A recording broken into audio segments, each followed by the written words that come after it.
So welcome everybody. I know we have some industry friends in the room. We have some members of the press in the room. Write about them, talk about them, please. We have enthusiasts, perfume lovers. We just want to welcome everybody to this dynamic panel discussion with these phenomenal people. As you can see, our list of panelists all have something in common, right? We are all people of color. However, they're not people of color, just a Black perfumer or a Black boutique owner.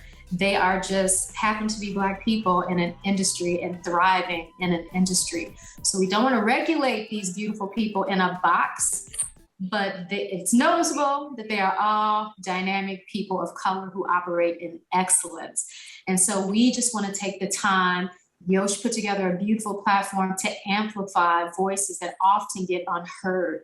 So it's just really important that we give these people the time to tell us their stories, who they are, about their journey in this industry that's often very void of anybody who looks like this dynamic panel of people. So without further ado, I would love to introduce you to this fabulous panel. So in order for me to introduce them, we're going to do something really fun to make it exciting. So what we're going to do, panelists, listen up, but you got to pay attention. All right, I'm going to say your name and where you're from. Then I want you, panelists, to give me 3 sentences, because we have only an hour. We want to cram in all the information that we have time to cram in. So we're going to keep these brief. I want to know what your mission statement is or your brand tagline once you hear your name and where you're from. The next thing, I want to know what your title is at your business. Like, what do you do there? What do your workers call you? What do your employees call you? And then the third thing I'm going to ask you is to give us a fun fact about yourself, okay? So first up, we have the beautiful Kimberly Waters. She is the owner of Muse Experiences. She is the only fragrance boutique in New York, located in Harlem, where it is owned by a woman of color. Hi, Kimberly. Hi. Thank you for the intro. Hello, everyone. I'm Kimberly Waters, and the first sentence is my mission statement. Here at Muse, we strive to inspire a lifestyle of scent. So that can embody many things, but we want to make sure that it is an integral part of our clients' lives and our community lives. So that's that. I am the owner, CEO, creative director of Muse Modern Urban Sensory Experiences. And one fun fact about me.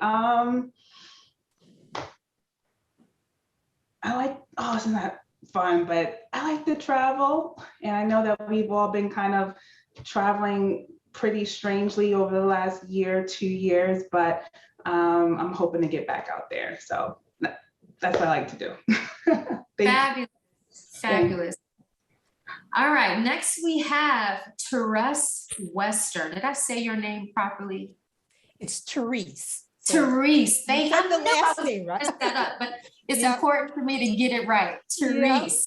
Terees. I would say think of peace. So Terees like peace. I needed that. Thank you. Yep. Thank you. Yep. Okay, she is the owner of FragranTed. She is a fragrance and flavor educator and perfumer located in Detroit. Take it away.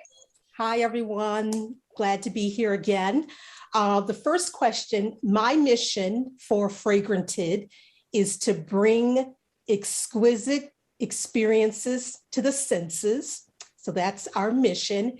And we do have a tagline, which is about learn to savor scent. And my title, I go by perfumer and scent docent.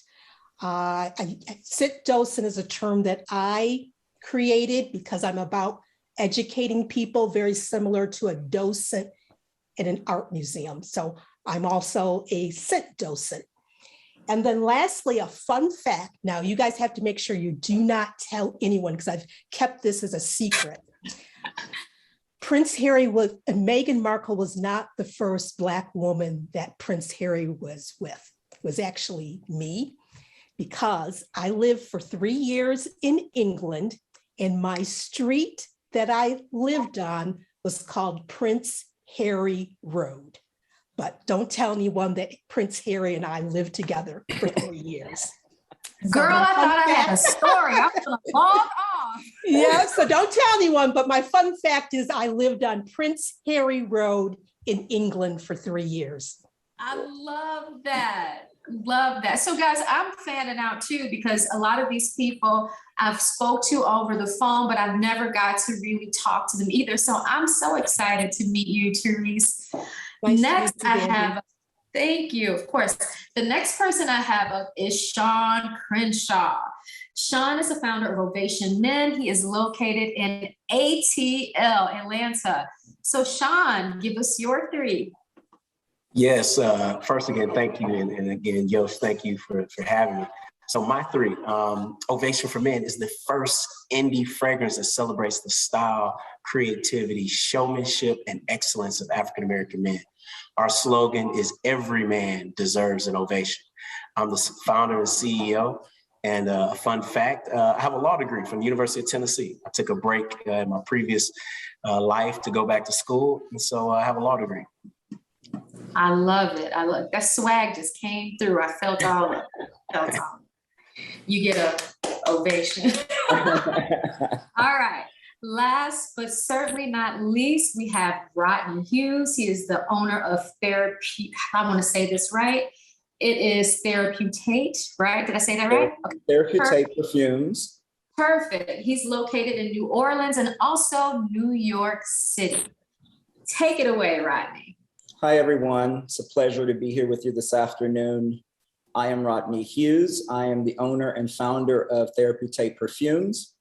Our tagline is basically bringing authentic botanical fragrance to the marketplace, particularly focused on people who have not been able to wear fragrance for a number of reasons and for a number of years. I am, as you know, the CEO of Therapeutate Perfumes, which means I do everything from beginning to end. And a fun fact is that I am an anthropologist. Love it. Love it. Well, guys, this is your panel today. I'm going to introduce myself so you know who I am. My name is Bambi Montgomery. I am the owner of Hive Luxury Fragrances. I am a French-trained perfumer. My title at my business is the Atmosphere Curator, because I believe with the power and influence of fragrance, we have the ability to shift the atmosphere just with fragrance. A fun fact about me is I'm a noted synesthete.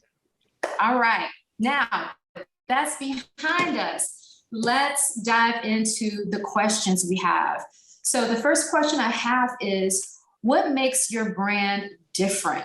What do customers have to look forward to? Because we all know the market has a lot of things to choose from. So why would a consumer choose to purchase a fragrance from you? And we're going to start with Kimberly. All right, great question. Thank you. So why would a consumer want to choose Muse? First of all, we are a local community-based perfumery, and we're also online, but the need to have this type of space in Harlem, uptown, where there are a lot of folks who have an appreciation for scent. They may not just have a destination to necessarily go out and buy it beyond, you know, the department stores. So one of the things that I feel that kind of separates Muse is the fact that we are a community fragrance destination located inside of a townhouse in Harlem. So I want you guys to kind of think about what it was like back in, you know, maybe the Harlem Renaissance time, where the home, the parlor floor of a brownstone in Harlem was used to create a sense of community, create a sense of dialogue and conversation around particular topics, whether it was, you know, the arts, whether it was religion, you know, what have you. But now I'm trying to kind of redefine that and make it more fragrance related.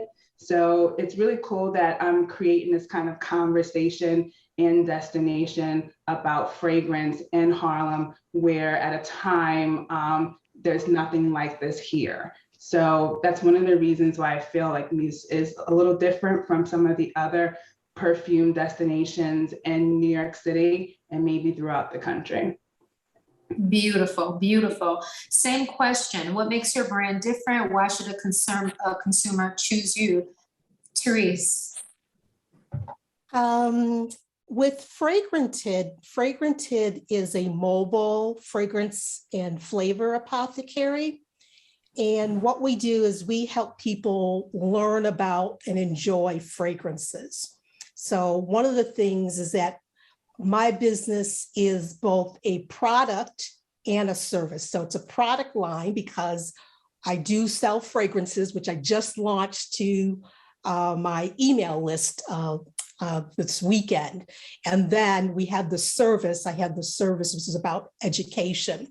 But one of the things that makes it unique is our brand, FragranTed, is about heritage.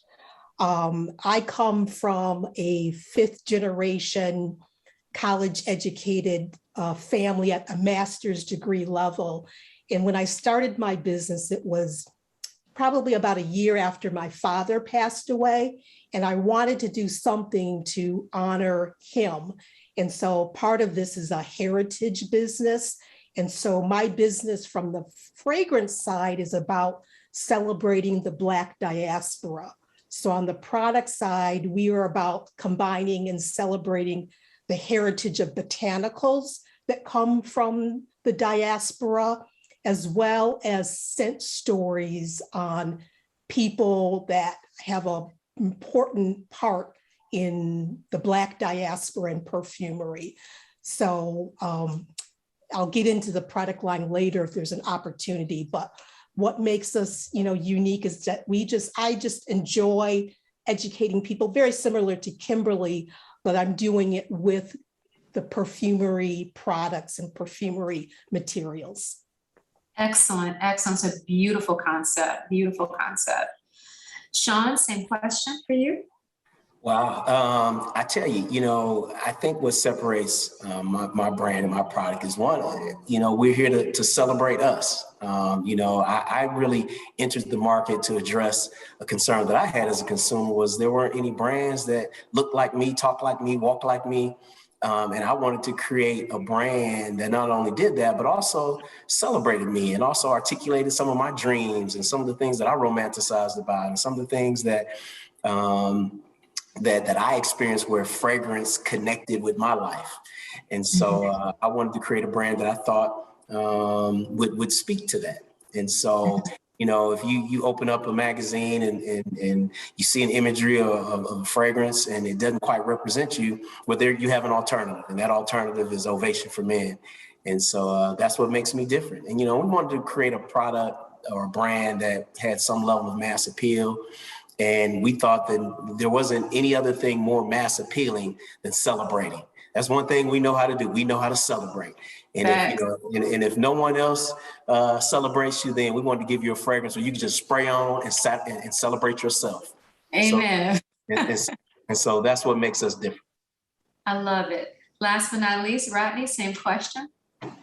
Well, I started Therapeutate Perfumes about 15 years ago. And as you were saying, at that time, it weren't many of us around in the industry. It was very sparse.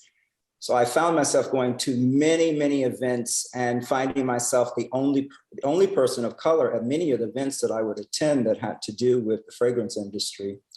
But the reason why I started Therapeutate Perfumes, I had been wearing niche fragrances really for a long time. And I started to build up intolerances to fragrance, to recycled air in buildings, just all sorts of things started to happen to me after I turned my 30s. And so I could no longer really tolerate fragrances, particularly more commercial fragrances. And so I was like, well, I think I can solve this problem.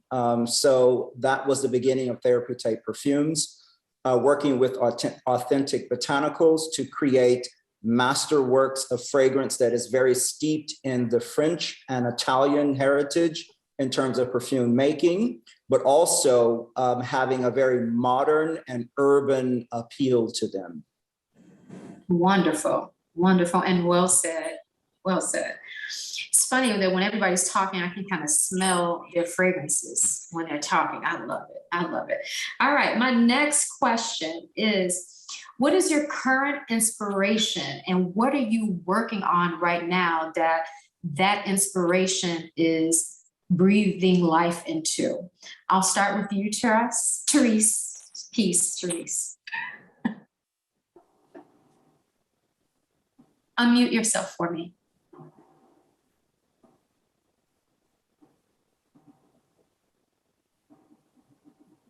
Can you unmute? There she is. Yeah. Well, I just launched my line. So that's been my big inspiration. I launched a line of 7 perfume oils. The brand name is called Gentle, and it's about soothing scents with a bounty of botanicals and a dab of the diaspora. So my line is all about, again, I told you, combining botanicals and culture. So one of the fragrances that I'm proud to present is Edmund Albius. It's called Albius Vanilla. And many of you who are in the industry probably know, but Edmund Albius, we need to thank him for the growth and use of vanilla as a fragrance ingredient and a flavor ingredient, because he was an enslaved man who was African French. And because of his technique in hand pollinating vanilla, which was indigenous to Mexico, it was able to grow on Rion, which is an island off the east coast of Africa. So I'm proud of that fragrance. I also have another one called Barbados Grapefruit in Baji tea. Grapefruit is indigenous to Barbados. So I'm proud about my line coming out that just was launched. So that's the biggest thing I've been working on. It's been a labor of love. Love it, love it. Same question for you, Shawn. Yeah, for us, we see the future in fragrance content. We really want to establish ourselves not only from a product standpoint of offering great fragrances, but also creating great content. We want to make sure that, the stamp that we make is, pushing the envelope to tell our stories. And so we just released 2 great commercials this past year, or what I call mini movies. And, the challenge for us is how do we keep those stories and those mini movies going? I'm quite encouraged when I see brands or entrepreneurs that I admire, like say Jay-Z and Beyonce. They just released a kind of a piece that they did with Tiffany's. And so it just speaks to kind of the vision that we have for our brand, is that, we want to be the number one when it comes to fragrance content, particularly dedicated to the urban consumer. And so that's kind of, that's our focus, and that's what we're excited about, is building a fragrance content behemoth. We want to be known as the people that can put out great fragrance content, tell great stories targeted to us. Love it, love it. Rodney? I just spent my entire summer working on Magnolia for Scent Trump. So that's the latest project that I just worked on. And it's interesting that we were asked to work around this notion of magnolia for this particular fragrance. I am recently finishing up my PhD in anthropology. So I'm doing a lot of work on ecology and things that have to do with the preservation of the earth. And it was just interesting that magnolia would be the note that we worked around, because this tree has been with us for hundreds of thousands of years. So it was a beautiful way to represent nature, and also to have us look at nature in a way that would make us and have us understand that we need to preserve nature. Excellent. Kimberly, same for you. What is your current inspiration? So my current inspiration is, so this past summer, I had my first summer intern for Muse. And Muse is a solo women show. I do it all, but this is the first summer that I actually had some help. And for me to be able to offer Muse and what that means from an entrepreneurial standpoint, from a fragrance standpoint, to a young person in my community that had no previous exposure to this space, that really, really ignited something for me. And I have my current intern in the building, and she's a college student as well. And just having the opportunity to bring new young people aboard as I continue to navigate the entrepreneurial space through Muse, giving a young person the opportunity and the insight to kind of see what it's like, and also to learn from them, you know, as I continue to grow my business. It's been such a huge inspiration. So for me, it's really kind of, you know, just really connecting to my community, connecting to those people who are, you know, coming up in this space, who want to learn more, but just don't really kind of have a direction or the knowledge, just kind of, you know, being that first entrance, you know, into fragrance, into the world of fragrance. That's been an honor for me. So that's my current inspiration. Love it, love it. Our next question: what effect has civil unrest or the uprising, how has it impacted your businesses, if at all, or has it impacted your inspiration for your next or future collections? Where do you stand on that? We'll start with you, Shawn. Yeah, that's a great question. You know, the past 2 years has really impacted my business, you know, and quite positively, actually. You know, on the inspiration side, you know, there's a lot of social commentary that I found that I can include in my brand messaging.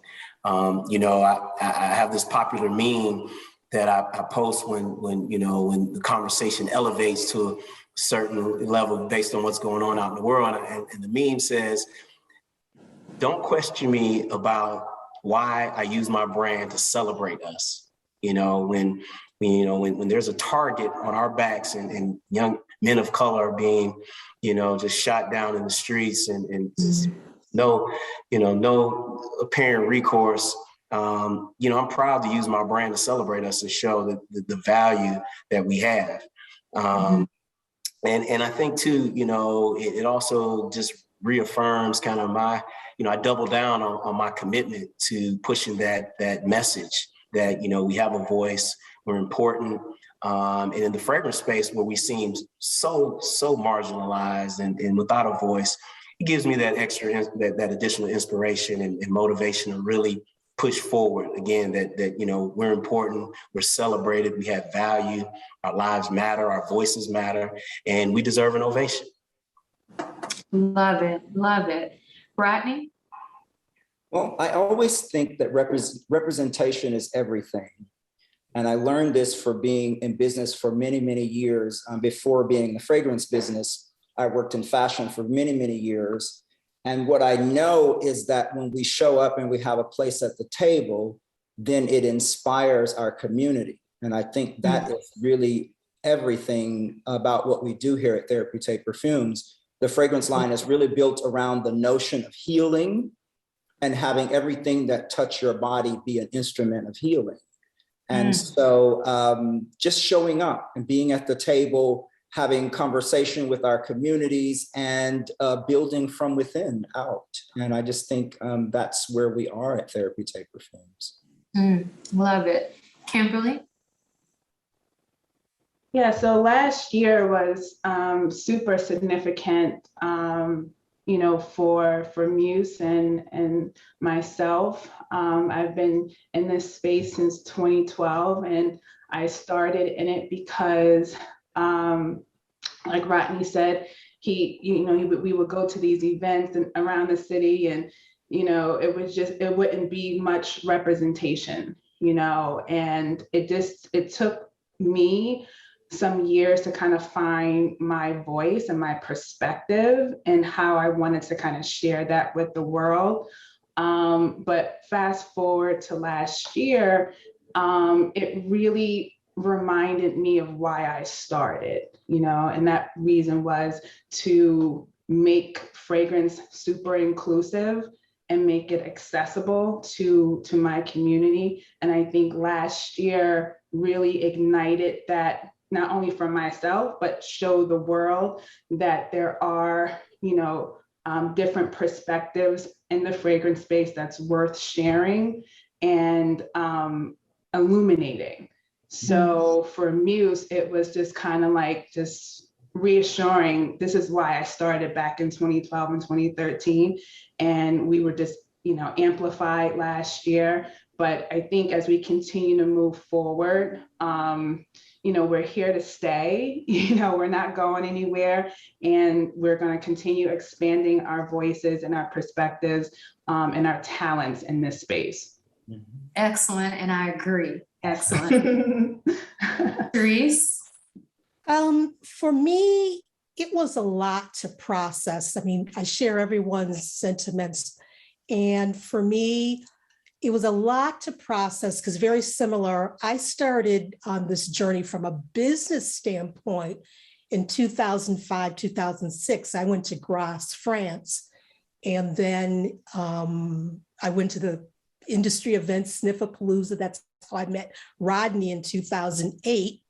And then I started my business in my basement in 2010.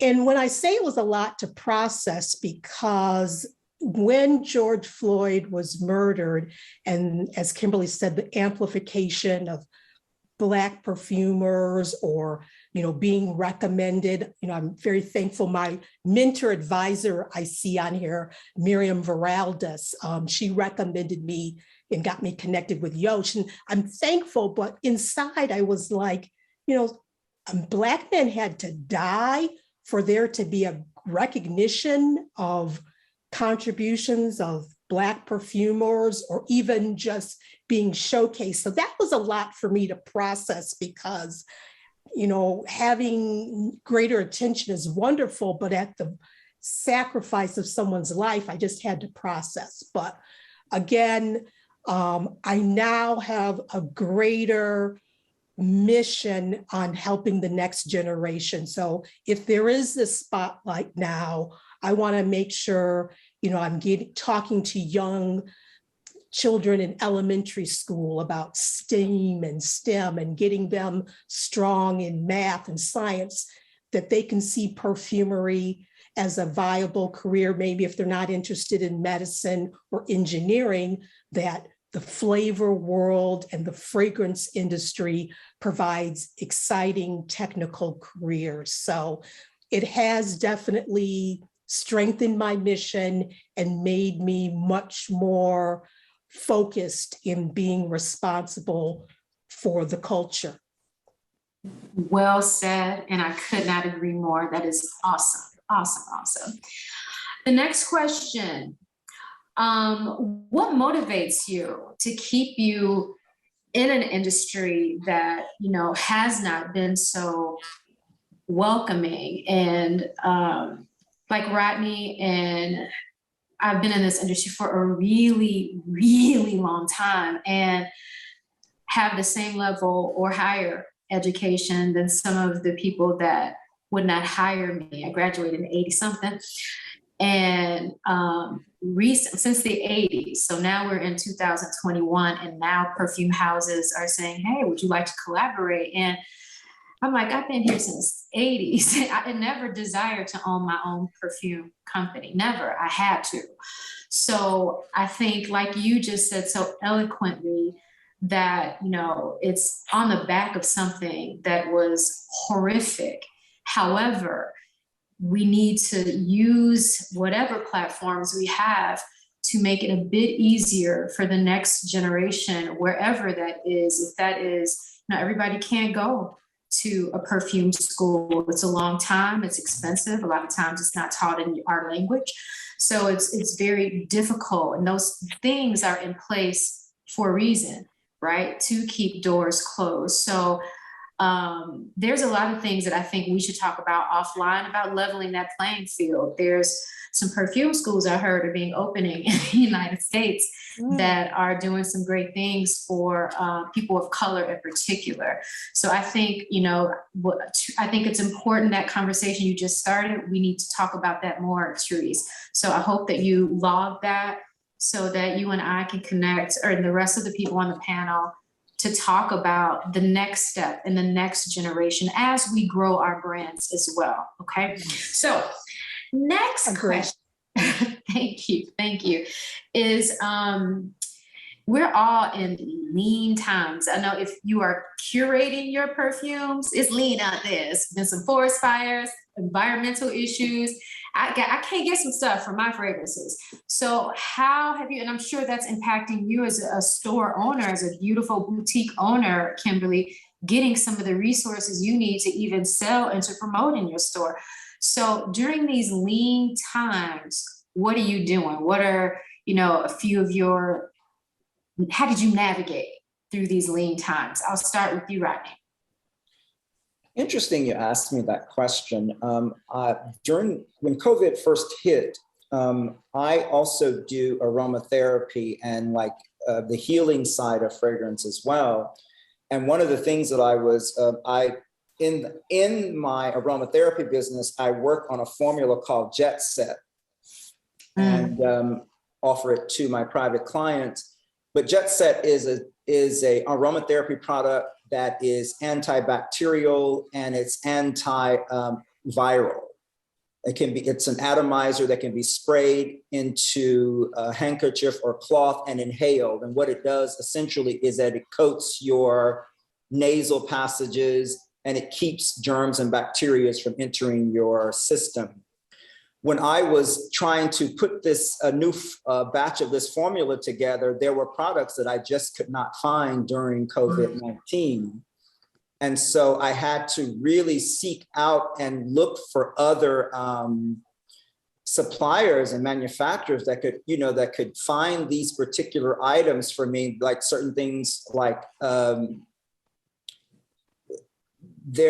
was looking for pink grapefruit as one of the main ingredients, and it was very hard to try and get this item.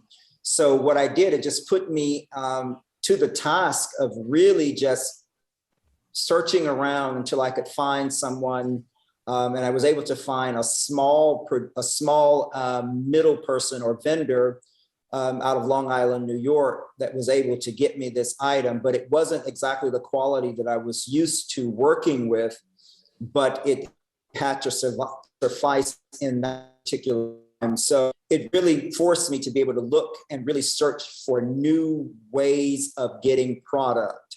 And it's been challenging, but actually now that we are kind of coming up out of COVID, kind of not, it's become a little bit easier to source these items. And I generally worked with large sourcing with large companies that supply these types of ingredients. So now I think that production is rolling again, and it's much easier to achieve what I'm trying to do with fragrance and/or with aromatherapy.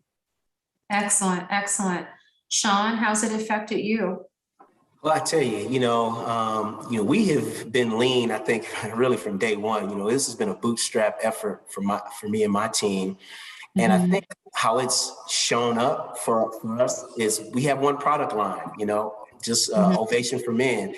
And we've had many inquiries about when we're going to expand the product line. And to be honest with you, it hasn't been always by choice. It's been out of necessity. It's been a bootstrap effort. And so because we just didn't have kind of that capital to really expand the line, it kind of forced us to really look at our business model and start fine tuning our business model. And so it's kind of been a blessing and a curse. But the lean times, we've kind of embraced it. We've kind of owned it. And what we have done to show the variation and show the growth has been through our content. You know, we're at a point now where we're really telling stories, and we're doing it at a higher level. And so that's kind of been our distinguishing factor. And we use the lean times to kind of just think outside the box for how we can still stay relevant with one product line, but put out new content, put out new stories, and how we can further elevate our brand message of every man deserves an ovation. So that's kind of how we've approached it. We focused on one line. Let's fine tune and fully execute Ovation for Men. And as we grow that through these lean times, when the opportunity comes for us to expand into another fragrance or even a women's line, that's what we'll do. But we're just doubling down and and just further execute on what we have. Excellent. Kimberly? Yeah, so lean times. I think one of the ways in which I'm navigating through these times is just asking for help. I think, when you are a solo entrepreneur, you want to take on everything, you want to do everything on your own. But during these times, it's best to ask for help. So I'm seeing, when I ask for help, what that looks like, what that feels like, and how much of an asset that's been to my business. So that's one thing that I'm doing. I'm also being super selective about, what I bring into my space. I don't have, a warehouse. Everything is housed here at Muse. So I can't accept every single thing that people want to send to me, or share with me. I just have to be a little bit more cognizant and a little bit more structured, and kind of make sure that I have an outline of what it is that I'm looking for. And in the event that a particular brand may not fit right now, is being able to articulate that and keep that communication open with that brand. So that's another way. And then the final way is just making sure I spend time with my clients and figuring out ways to communicate with them and talk to them and engage with them. It hasn't been very, very easy, but you find authentic ways to kind of just stay connected with your client base. So those are 3 ways during lean times that we're navigating through. Excellent. Last but not least, Terees. For me, I found the challenge on the packaging side, because during this pandemic is really when my Gentil line was developed. And I had some initial selections for boxes and bags that I wanted. So then when I was ready to now order in larger quantities, not still big, because I call myself a petite perfumery, so I'm doing very small order amounts, everything was out, and it was out for a while. So I had to then readjust and get something very basic for a box, which was a challenge. But like Kimberly is saying, I'm just adjusting and going with it and recognizing, I'm a small person. And again, my business has been sustainable on hopes and prayers. And so I'm very similar to everybody else that, I've had to make personal sacrifices in order to, fund my business and fund ingredients. So it's been a challenge, but it's actually made me stronger through this process. But it's been very stressful, to manage through. Yeah. So what I find in this industry, especially for people of color, we're often underfunded. So has any of these brands, have you been exposed to grants? Because there's, from what I hear, millions of dollars out there for us. I don't know how to navigate that space. I have never had to go that option, but it's out there. Has your city or your government officials, your elected officials, have they aligned with you or your brand to help you navigate through these times? And have you sought out sources to help better fund your businesses during this time? I'll start with you, Rodney. I have not sought out funds externally during this time. One of the things that I found, as I've done business, really developing businesses and running businesses since about 2000, is that I've always found that it's been easier and much less cumbersome to work with my own funding. And I found that to be a lot less headaches. I know that when my partners and I were early on opening up businesses within our community, as our community was being revitalized, we found that some of the funding sources would have actually put us out of business before we actually started business. With the amount, with the interest rates, with the application fees. And so what I learned very on is just to scrap, pull your bootstraps together and go to your community, find people that you align yourself with and come up with the funding and move from that perspective. And so that's always been my way of attacking and dealing with that situation. So I have not sought out since the early 2000s external funding sources. But as we move and grow at Therapeutate Perfumes and looking for the next level, maybe that's something that we might consider, yes. Anybody else want to respond to that question? Yeah, I'll respond. So Muse is majority self-funded, but this year I've been super fortunate to have the opportunity to work with an organization called I Fund Women. And this particular grant that I received was I Fund Women of Color, which was a collaboration with Caress. And they identify, I think, around 15 or so women of color who are entrepreneurs with their own brands, and allowed us to jumpstart a crowdfund campaign and provided all the necessary support for us to navigate and prepare before we launch it. So they gave us a lot of coaching. They gave us a lot of access to resources and tools under their I Fund Women umbrella. And we started off with $1,000, excuse me, as a start. So that will be coming forward pretty soon from a Muse perspective. And I've also been fortunate to partner with MasterCard for 6 months with them trying to get more people to come back to New York. They're highlighting small businesses here in New York City, and Muse was one of them. So I've had the opportunity to develop a great rapport with MasterCard, and that has given me some additional funding as well. So nothing from a political, standpoint, but all kind of private opportunities that I've had in the last year to get some additional funding. That's awesome. Anyone else care to chime in on that? Yeah. Yes. I'll chime in on, I'm sorry, does someone else want to chime in? I'll chime in on that. I mean, we have been self-funded and bootstrapped from day one. And I have been fortunate to have a few angel investors, some family members and some friends from college. But primarily we have bootstrapped it. And my frustration has been, there's this, this misnomer that, capital is easy. So there's plenty of money out there.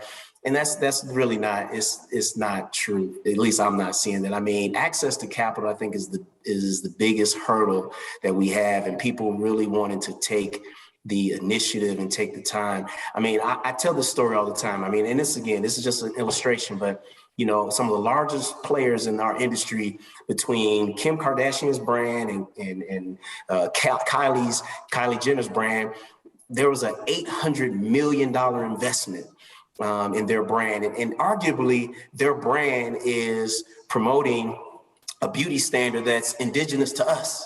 And so here it is. And as far as I'm concerned, they're knockoffs to the original. And if the value of what they represent, is worth $800 million between the two of them.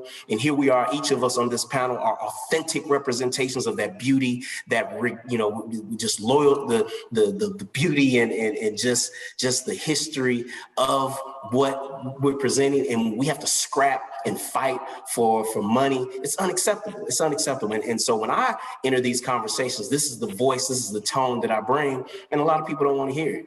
And if, you know, I have to fight hard to gain some level of recognition for what I'm presenting, then I'll turn my back to it and I'll bootstrap it, and I'll keep building my brand, and I'll keep doubling down on the culture that I represent and the messaging that I represent. And so that's my take on it. I mean, you know, it's out there, but all the hoops and critique and all the things that I have to go through to get it, I'd rather not do it. I'd rather just double down and build my brand and be authentic to what I'm doing. But I know that it's out there because, again, once the knockoffs are no longer popular, you know, there'll be a time when they want to come to the real thing. And we set the beauty, you know, we set the beauty standard, and our day is coming because, you know, we each represent kind of that critical mass that's forming in the industry. So it's coming. And so I'll just keep building our brand. I recommend for each of us to just keep building our brand and be authentic to ourselves. And our time is coming. I could not agree with that more. I'll add the same thing. One thing that I'm hearing from this group is that we all have very mission-based businesses, that it's not just about cranking out product and perfume at this volume, at this rate of return. And I have found from the investment standpoint, it's really about the numbers and then a certain time period.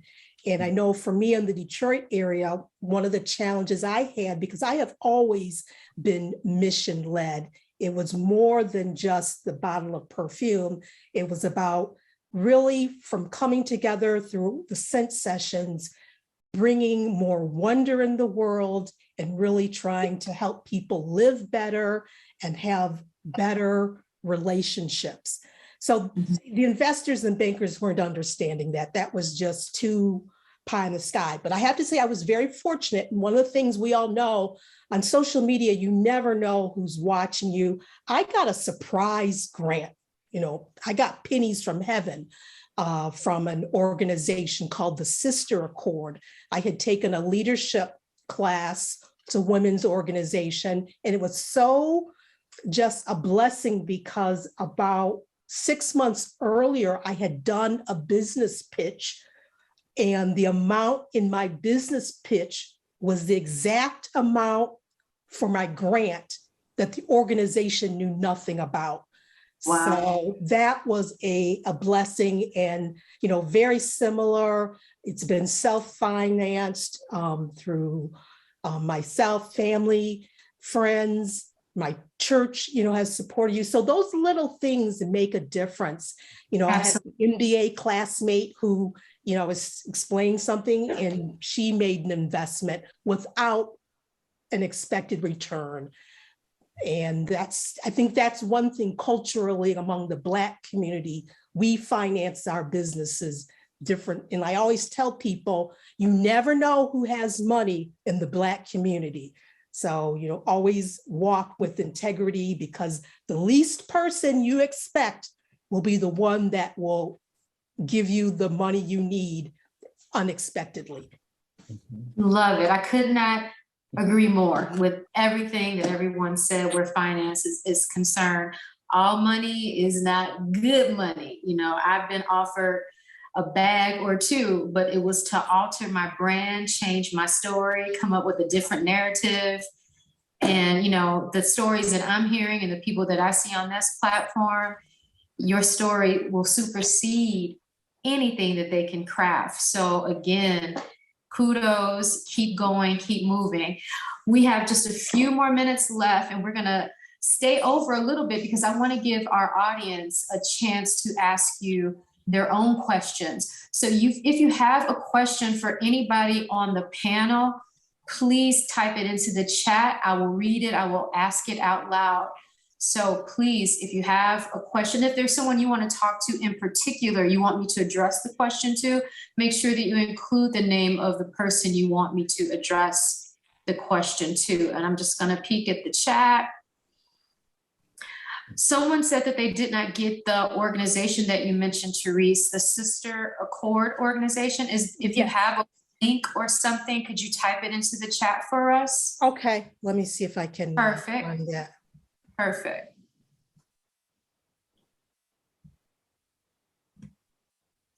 Anyone else have a question for our panel? Okay, here we go. So someone asked, and it's for anybody, she would love to understand what hurdles that you guys have faced in shipping.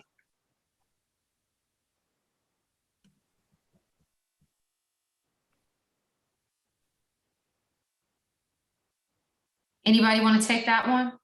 I could jump in there. Okay. I can't really say that I've faced hurdles in shipping.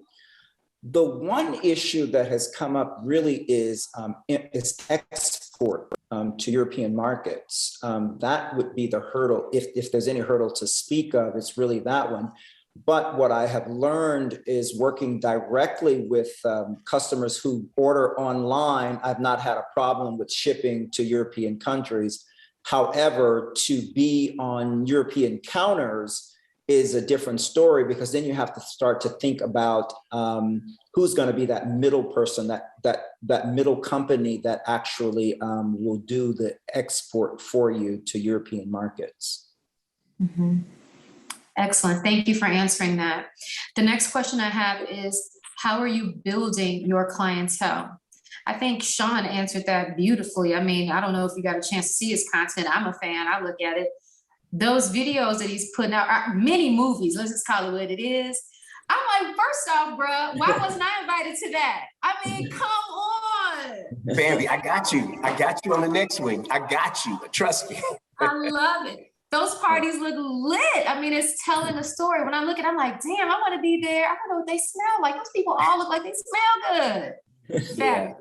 Yeah. So I think Shawn is the best person to answer that question. Yeah, you know, it's really about community and really entrenching the brand in the community to tell the stories that represent the community. And that's kind of been our approach, you know.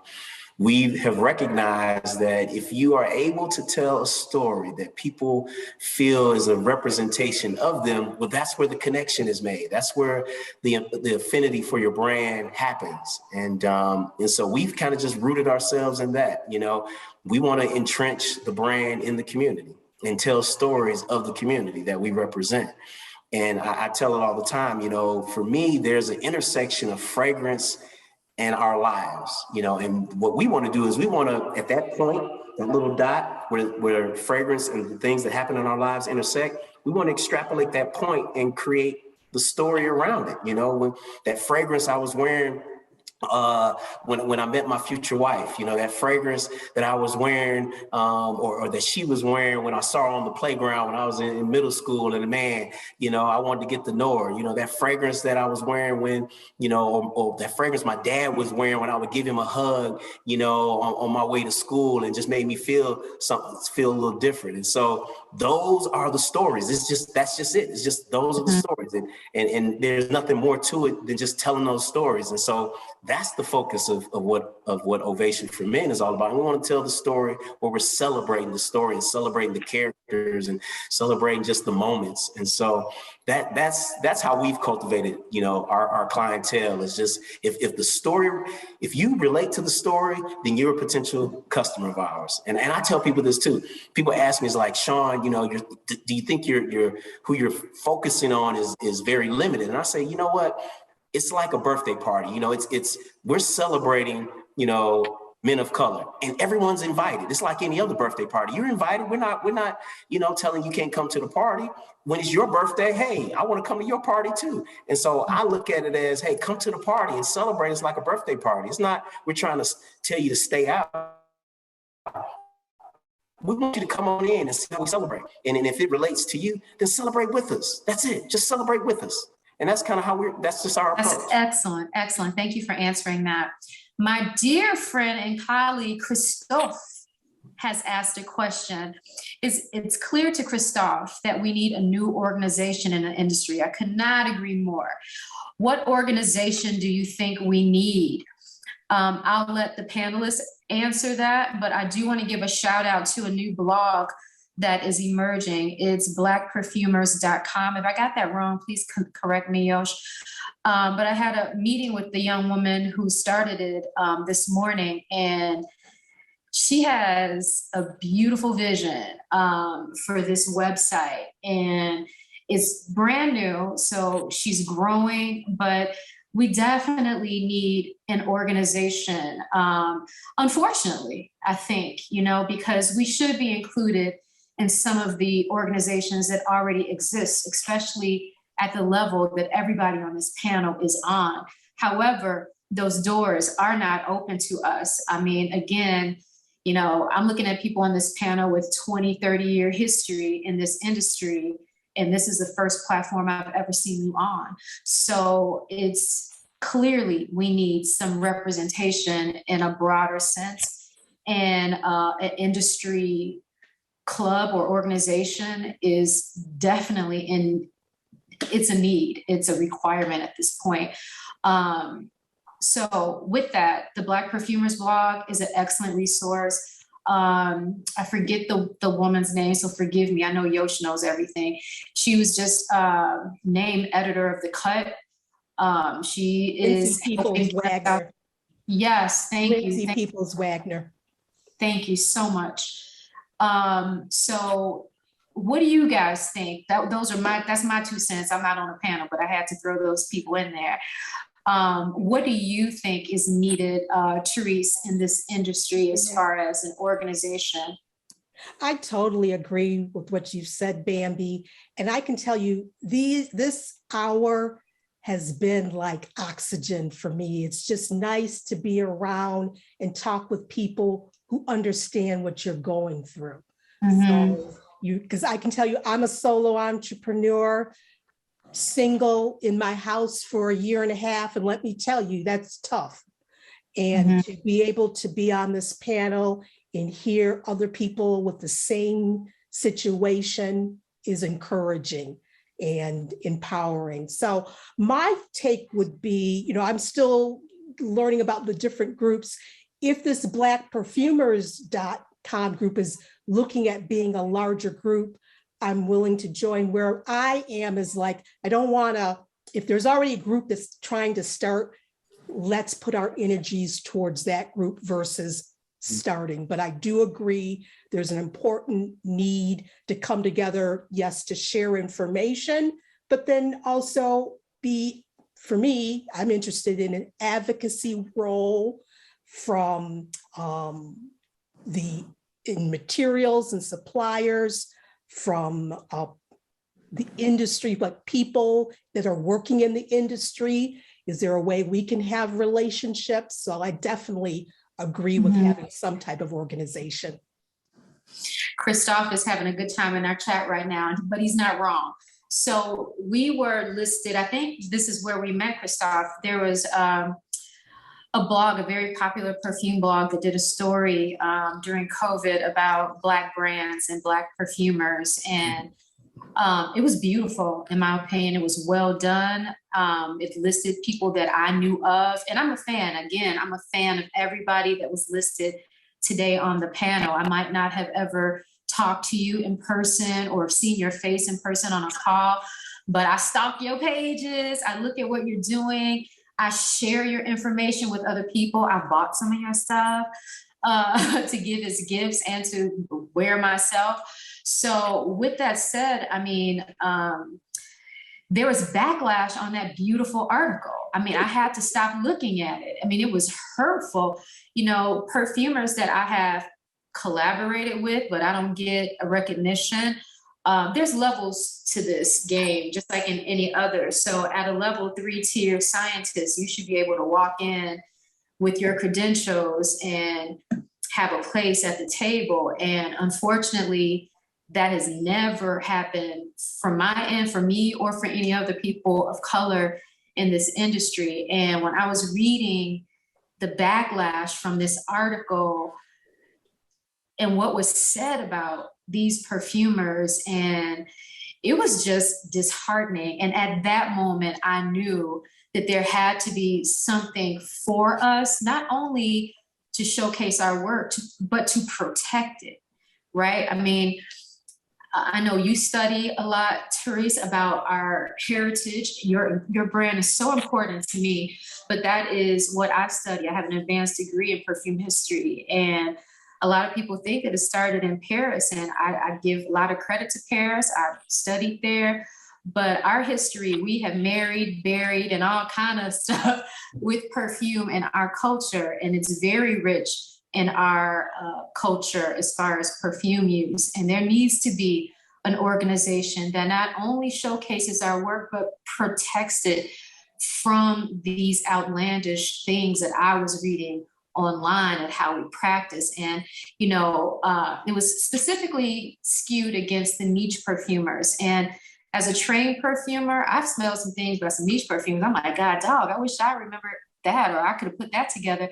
Sometimes not knowing the rules, you aren't afraid to break them. So I think niche perfumers have a very unique voice and a unique story and a unique craft that also needs to be embraced. So again, it's like colorism. You know, you got these people don't like you because you're not too dark or you're too light or whatever.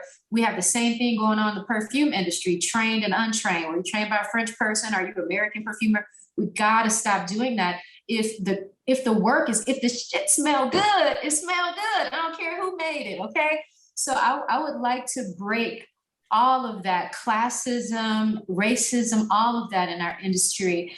So I say that to encourage the people that are on this call, the hobbyists, the perfume lovers, the niche perfumers. There is room for you. Right? We are at the process, the people on this panel, we are building our table right now. We're building our own table. So there's room for you. Do not feel less than because you weren't available to go or had money or the knowledge, whatever, the support to get to a school to learn. If you can get your hands on some tools, Amazon is a good, cheap way to start. Start buying some things, mix it up, see what it's doing, read, get some books. There's a plethora of perfume books, you can, good ones too, because there are some ones I read like, Lord, they don't blow up their house.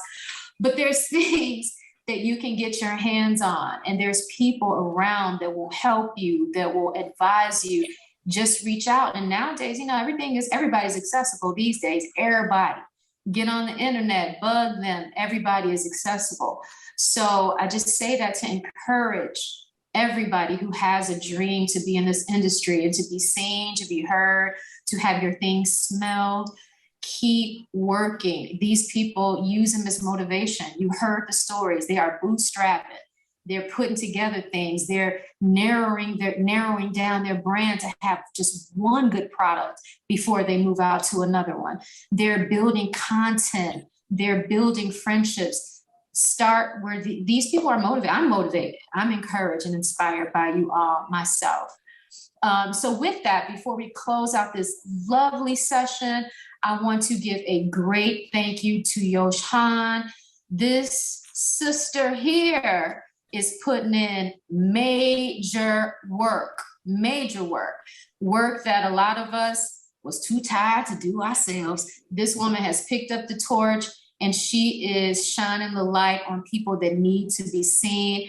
And sister, I just want to personally say, you have humbled yourself in such a way, because you are a creator yourself, and you have humbled yourself and put people above your own brand. So I see you and I appreciate you for doing that for us. Thank you. Thank you so much. Don't get emotional, because I get emotional when you get emotional. So this is a long time coming. Thank you so much. Just a special thank you to you, Yosh. You mean a lot to us, a lot. And so any last words from the panelists? You guys want to leave us with anything? Yeah. I would just like to say that, yes, we've said some of the horrible things in the industry, but I'd have to say I've had some great experiences with people who are here on this panel. I mean, Kimberly Waters has been a good support. I know she had to leave. And like I said, Miriam Varaldis we have a 10-year mentoring relationship, and we have never met. It has only been through Zoom and online. And then of course, you know, meeting Yosh, along with a challenge that I had just running my business. Detroit had major basement flooding that was just as bad as the East Coast. And I lost a lot of stuff. And Yosh sent me a whole box of raw materials to help my organs. So there has been tremendous people who have helped me, other people I can name on here. So I want to again echo what Bambi's saying. If you've got the will, stick with it. It's going to be tough. I'm not going to, sugarcoat this and make it seem like you're going to just blow up overnight. You can see many of us have been in this Bambi says 20, 30 years to 10 years, but keep going because you're blazing a trail for yourself, but for others. And, we're here to support. So it's been wonderful. Thank you for attending. Amen. Amen. Yeah. Shawn? Yeah, I'd like to thank Yosh also. I mean, thank you just for providing a platform for us to have a voice. And so thank you. I want to give you your flowers now and you continue to do great work. I want to shout out Christoph. Listen, I know you're going off in the comments, man, but listen, we need to collaborate on something, bro. We need to make something happen, man. Okay, I'm not going to leave this platform without saying let's continue building relationships and building bonds. So, you're doing great work, man, and you're an inspiration. So I want to say that. And also, I'll be remiss to also give some recognition to Bart Smith. Bart Smith has helped me do some things to get my brand off the ground. And so I just want to, publicly recognize him and thank him. I know he's not on the call, but he's been a godsend to help push my brand to the next level and really make us a player. So I just want to say that, but I'm looking forward to it. And I look forward to working with each and every person on the panel. Let's figure out what we can do. Let's figure it out. Let's just figure something out. And so we can make it happen. Rodney, it's great to meet you. Terees, it's great to meet you. We'll talk. And I know Kimberly had to leave, but I appreciate it. Bambi, I know we've been fans of each other's work. So thank you. Of course, it's my pleasure. Rodney, any last words from you? I just want to thank Yosh and thank all of the panelists, you, Bambi, you, Shawn, Terees, and Kimberly. Just thank you all. And I just wanted to thank everyone for joining us and allowing us to share our stories with you today and just say, keep up the good work. Excellent. Excellent. Yosh, would you like to say anything? Oh, I just wanted to thank all the panelists and also all the people who are here witnessing this, I think for me, just very monumental moment. It's just personally so fantastic to see people of color who look like me, who sound like me on stage. And it's been lonely over the last 20 years because there isn't a lot of representation. So it's super emotional and I'm so inspired by your stories. And I would like to end with sharing the screen and watching Shawn's commercial called Timeless. If you don't mind, if you want to stay. God, I had no idea I was going to be so emotional. Excuse me. Don't be after, girl. Me too. We have a good cry.